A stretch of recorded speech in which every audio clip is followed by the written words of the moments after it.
So, here we are. I'm turning 40 tomorrow, and I'm excited. And I'm recording this because this is my last year as a 30-something, or last day actually. It's February 21st, 2020. And tomorrow I'll be in my 40s. It's so crazy how fast time flies. I'm 39 going into 40 already. It just, yeah, it flew by. It's just I don't even know how to approach it or reflect on my life. I was sitting with my parents and Frank, and I was talking about, growing up and stuff, and I think back and I'm like, okay, I was a toddler who was bow-legged. I went from that, wearing the metal braces between my shoes. They were literally soldered onto baby shoes at an iron bar because that was supposed to straighten my feet. No Forrest Gump moment, but I did have the shoe bar thing going on. That's the reason why I hate shoes, by the way. If anybody asks, why do you not like shoes like every other woman or man I know? Because of that. It traumatized me. I hate shoes. That's also the reason why when I was younger and I didn't have to wear those shoes, or sometimes when I did, I would break free from them and go completely barefoot because I preferred no shoes to that thing. If I ever find a picture, or if I ever find them, because I think my parents saved it, I will show you guys one day. Anyways, so I went from being a bow-legged baby and toddler to who I am now. And I look back at pictures of myself as a kid and I'm like, whoa, my cells multiplied from that to this. That's crazy. It's crazy how humans grow. It's insane. My body literally stretched to what it is today. Trust me, it wasn't a lot of stretching. It's just insane. And then I think back, okay, 39 years. What were some highlights? Well, let's see. Graduations from high school and college. Sure. I think my top one, honestly, the first thing that came to my head truly was meeting Frank when I was 13. I think that day at PIC when we finally met in person, because we were talking over the phone and fell in love talking to each other before we even met. Which, if you watch Love is Blind, it's a similar concept, except those people are stupid. But anyways, except for the one couple. The one couple that looks like they're going to make it, mad props to them.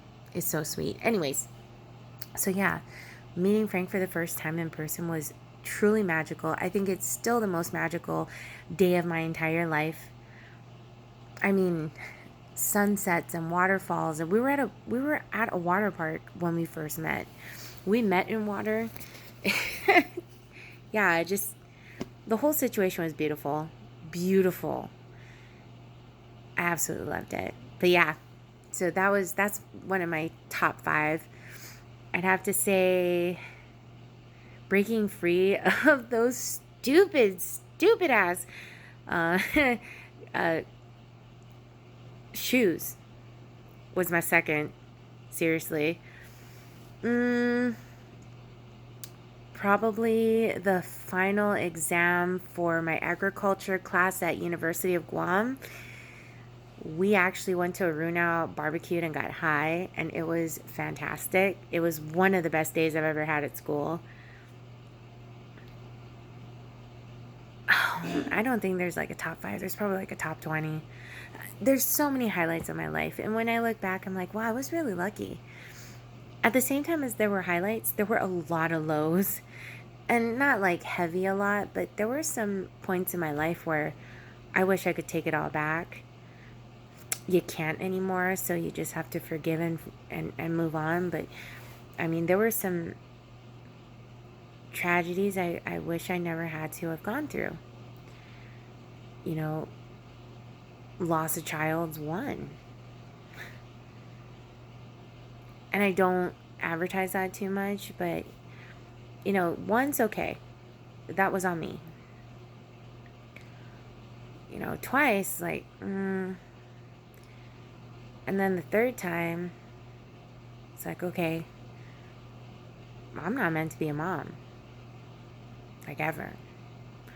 And I mean, trust me, we've had slip ups, so to speak, and we're still here without kids. So, that's a sad part of life. But everything happens for a reason. And those situations happen for a reason. I went into deep depression after that. So I think that those moments in my life were pretty low. Losing my brother / uncle. Don't ask. I'll probably do a video about that later, but right now, don't ask. Losing him, losing my papa. Yeah, there were a lot of lows. I mean, but everybody goes through those, Life's not this beautiful high that you ride for 90 some years, and it could be. But if you only have the ups, are you truly human, or are you truly living, or are you just hiding? So I am grateful for all of that, for all the balance in life. I call it balance in life when things like that happen. If I'm having a great, great, great month, I know that the great, great, great fall is about to occur, and it has. We've had a build up for a couple of years, and I think it hit last year. Everything just started falling apart around us, and money went from going to Disneyland every month and visiting our friends to we're not going to be visiting anybody for the next year, But do I regret any of it? Reflecting on my life these 39 years? Hell no. I love my life. I'm very thankful for the people I have in my life. I think that I'm complete. I truly am. I am so happy I could say that, because I don't think many people can say to themselves, you know what? I'm good. And I'm good. And I love that. I'm very happy that I could say that. So yeah, it's just, this is my last day as 39. Wow. I think I'm looking forward to 40s though. I'm looking forward to seeing what it is to be a aged adult, so to speak. You're near senior citizenship. I'm only 15 years away from it as of tomorrow. And 15 years is going to go by fast. Heck, if 39 went by fast, imagine 15.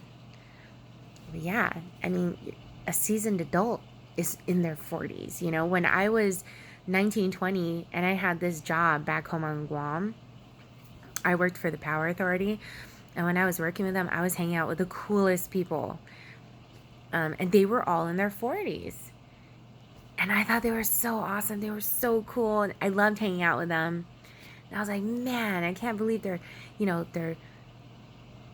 twice my age and they're so mature. And then I'm now the age that they were. And I'm like, oh, I'm not that mature. I have slight Peter Pan syndrome with the splash of God complex. So that's fun. But yeah, I am happy though, truly. And this last day was great because I got to spend it with my mom and dad during the day. I did work through the day though, unfortunately, but I tried to spend my last day of 39 with them as much as I could, be present with them during the day. And then, Frank came home and we made the best steaks. Oh my gosh, they were so good.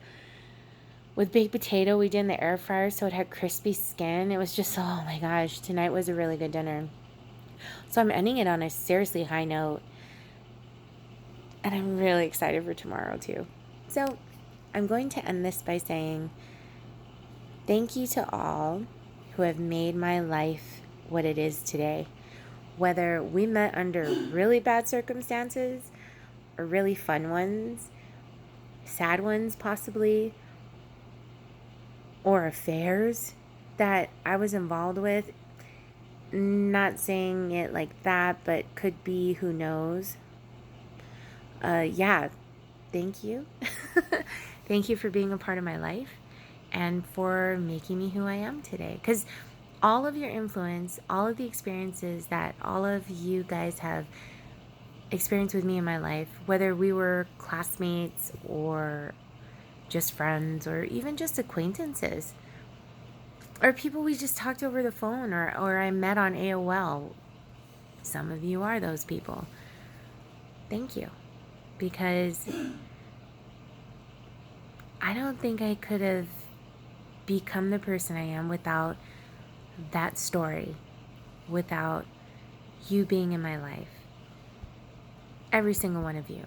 I know there are important people I hold dear to my heart, but trust me when I say that a lot of you have made a difference and have taught me something and have guided me into the choices that brought me here. So thank you, thank you, thank you. Thank you. All right. Here comes 40.